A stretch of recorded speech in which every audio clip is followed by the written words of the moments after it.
Mantri Fasal Bima Yojana, where insight meets impact and ideas take root.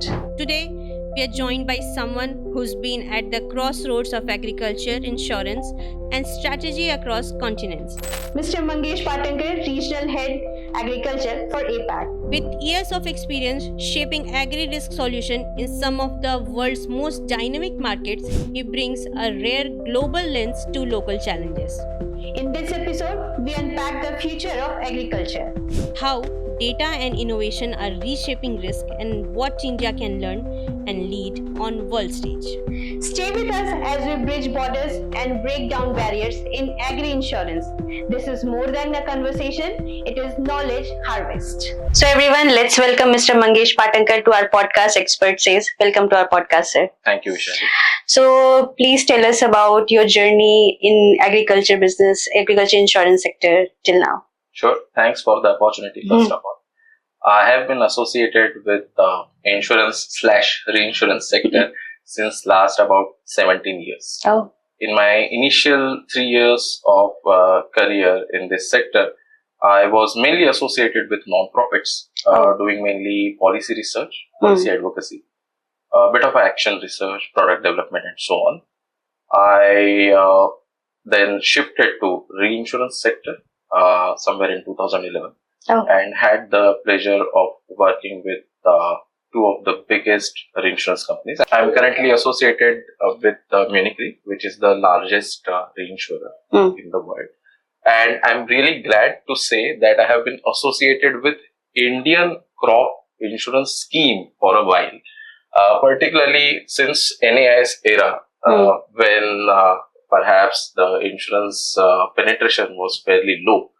Then MNIS, then WBCS as well, and now we have RWBCS and of course PMFBY as well.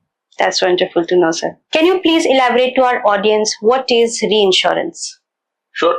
Maybe in very simple terms, reinsurance is nothing but insurance for insurance companies. Oh. So what happens is insurance companies actually take a fair bit of risk on their balance sheets. And that might not be very healthy or very sustainable for them. So what they look for is a bit of a risk sharing. Okay. That risk sharing can be done in two different ways. One is called as proportional reinsurance and second is called as non-proportional. In proportional reinsurance, what happens is typically, let's say if you write 100 crore premium, then let's say 50% share is taken by reinsurance companies on proportional manner, which means they would also be responsible for 50% of the claims. Okay. Right? In non-proportional, slightly different concept, slightly complex as well, where if the loss ratio goes beyond certain point, or if the loss goes beyond a certain point, reinsurance companies step in, and then whatever retention is there for the insurance companies, the losses on those retentions are in a way compensated by the reinsurance companies. We are the first foreign reinsurance branch which has been set up in 2017. Basically in 2017, IRDAI started allowing reinsurance companies to set up their branches here. Foreign reinsurance companies. Apart from that, of course, we also have the national reinsurer present in India. But as far as foreign reinsurance companies are concerned, their branches is a relatively new phenomenon. And from that perspective, we have been supporting the Indian market for a while. Of course, even before the branches were set up, it's not that we didn't have any business in India. We have been in India since 20th century. Okay, that's wonderful to know. Talking about crop insurance in India, was there any involvement of reinsurance in PMFBY earlier times? Yes, sure. I think in pre-PMFBY era, I would say the key scheme that comes to my mind is NAIS, National Agriculture Insurance Scheme, which had essentially two different segments of crops covered. The first segment was related to grain crops and oilseeds. Second segment was related to horticultural crops, the commercial crops typically. And for the commercial crops and horticultural crops, the government was very clear that they wanted actually priced products, and they wanted the implementing insurer, which was AICI, at that time, they wanted AICI to take the risk on their own balance sheet, which means the claim subsidy that was available for the first type of products was not available for horticulture or commercial crops. Okay. And there comes the role of reinsurance companies. If you have the entire risk to be taken by the insurance company would naturally like to hedge that risk. Sure. And that's why reinsurers had been supporting, of course, to a very small extent, even in NAIS era. After that, we had the scheme of Modified National Agriculture Insurance Scheme, which was again a fairly actuarial sort of product. And from that angle, most of the insurance companies who were implementing MNAS at that time, they had a sort of reinsurance support from the reinsurance companies. We also had Weather-Based Crop Insurance Scheme, launched in 2007. And those products were also supposed to be actuarially priced, and which means ultimately the claim burden was supposed to be borne by the insurance companies, and there came the role of reinsurance companies. So it's not that reinsurance companies were not active in pre-PMFBY era, rather they were fairly active. Sure. You talked about pre-PMFBY times. What has changed after the launch of PMFBY in 2016 as perspective of reinsurers? Yeah. So when PMFBY was launched in 2016, if you see, the landscape of the market was slightly chaotic. We had actually 3 different schemes running in parallel in India. We had National Agriculture Insurance Scheme, we had Modified National Agriculture Insurance Scheme, and we also had Weather-Based Crop Insurance Scheme. Of course, they were catering to different markets. They were sort of done on pilot basis in some cases. But then, when PMFBY came up, a bit of a unification happened. Okay. And because NAIS was in a way scrapped, the actual pricing came into picture, and that actually increased the premium levels in India. The market size went up by almost 4 times. And because everything was actually priced, everything was supposed to be carried by the insurance companies themselves, not through claim subsidies, the role of insurance companies actually enhanced. And of course, the role of reinsurance companies also enhanced in a way. So I think from 2016 onwards, the capacity requirement on the reinsurance side dramatically increased.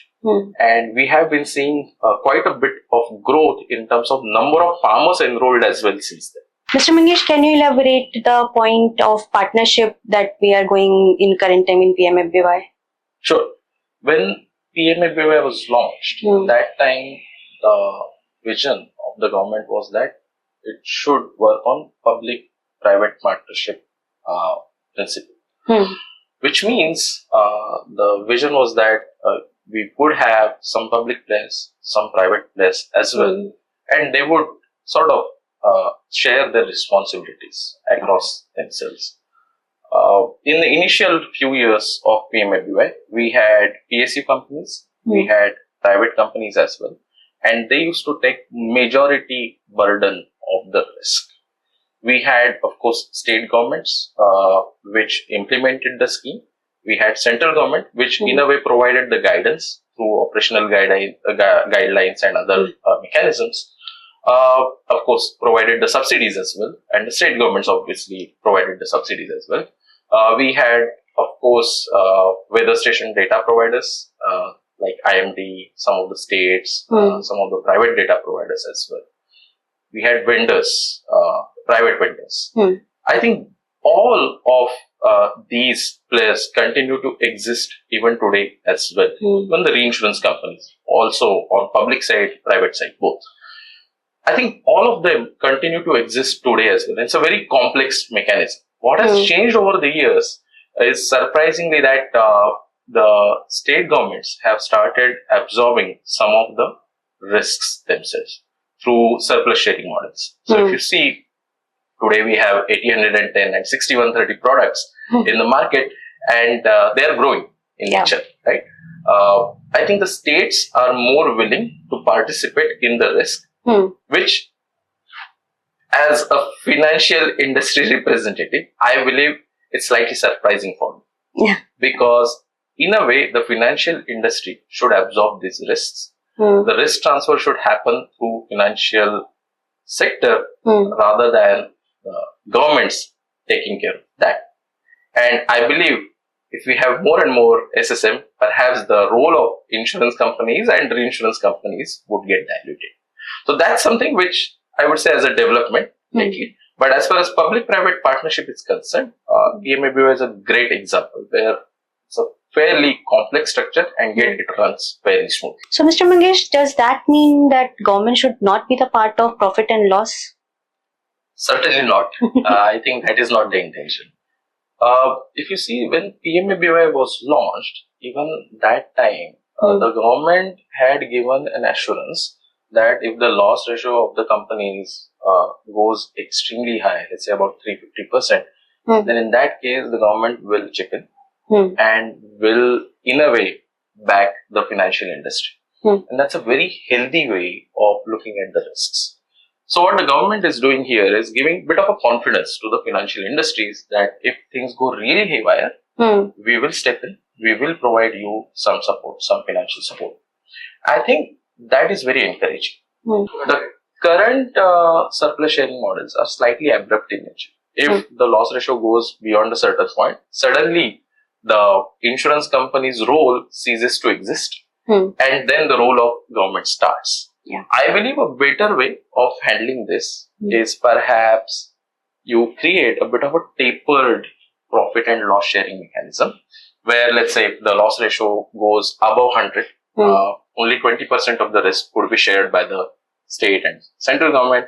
Let's say if it goes above 150 or something, then the risk sharing increases from the government and so on. Similarly, if the profits are in the range of, let's say, 20% or 30%, then a significant profit sharing could happen between the insurance company and the states taking a very low share. But if the profits are super normal, I think that is really the concern, right? Some of the states have been talking about. If the profits are super normal, obviously, we can share a bit more with the states so that it becomes a more gradual process rather than an abrupt process. That would be my opinion. Mr. Mangesh, if you want to improve risk pooling in PMFBY, what strategies should we follow so that PMFBY is being accepted globally? Let me assure you that being a representative of a global reinsurer, I must say here, I must congratulate the ministries here that PMFBY is already a globally admired scheme, right? Lot of governments want to learn more from India these days because PMFBY has been fairly successful. The largest number of farmers, I would say, are covered under PMFBY. None of the other countries have been able to achieve that feat. So let's give a bit of a pat on our back that we have been fairly successful in increasing the farmers insured here, right? As far as the universalization of the product is concerned, I think some of the states have actually taken a very bold step by committing subsidies for the farmer share as well. And that's a great step. I would encourage more and more states to come forward, and maybe even the central government can think about giving some subsidies so that the product becomes universal, so that we have, in a way, insurance for all right away.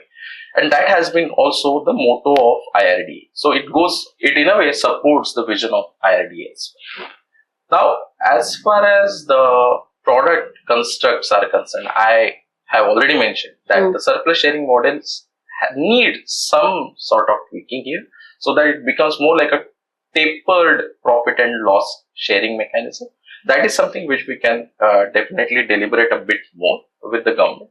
Happy to give more inputs on that, how to price it, etc. Apart from crop insurance, I believe we also need to look at things like livestock insurance. I think there is a tremendous scope. And when I say livestock insurance, not only cattle insurance, but also things like poultry insurance.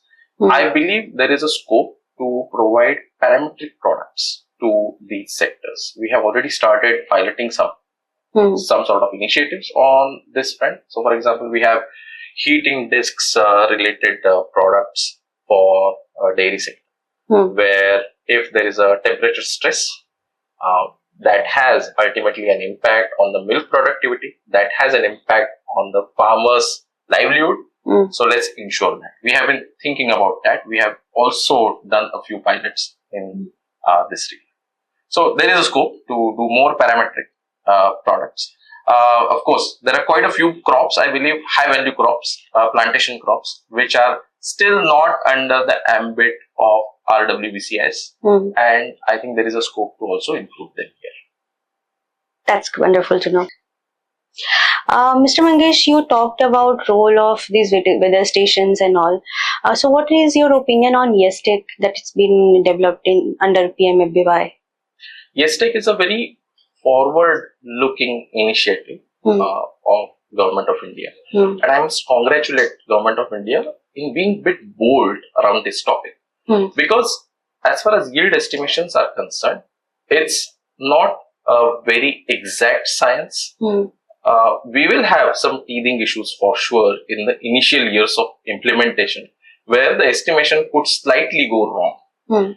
But I believe currently the central government as well as quite a few state governments have been quite positive about YesTech, and I would simply encourage the government entities to be like that, to be slightly patient, let it develop, let it stabilize. We would be very happy to join hands with the state governments, with the central government as well, to figure out whether the current yield models could be made better. That's wonderful to know. Mr. Mangesh, can you give us some examples of technological development in your company, Munich? Sure. I think as far as digitization is concerned, that's a fairly big topic inside Munich, and I think inside quite a few other insurance companies as well. As far as the digitization topic for crop insurance in India is concerned, I would like to point out a couple of initiatives that we have taken. We have launched of crop monitoring portal, which allows us to look at the crop health in near real-time basis.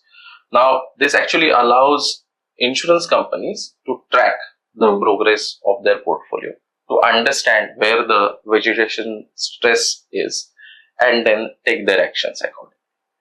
Other initiative that we have taken is a mobile-based app, which allows the insurance companies to seamlessly track the progress of crop cutting experiments, also the crop loss surveys. I think these initiatives definitely help in building more transparency in the system. They do help in bringing the information symmetry intact. I think from that angle, I believe this is a very progressive step, which helps the scheme to grow more sustainably. Yeah. Mr. Mangesh, it was wonderful to have you on our podcast Expertise, and I'm sure our viewers got to know so much about reinsurers and their role, especially in PMFBY and crop insurance. Thank you for joining us. Thank you. Thank you very much. Thank you for the opportunity as well. Thanks.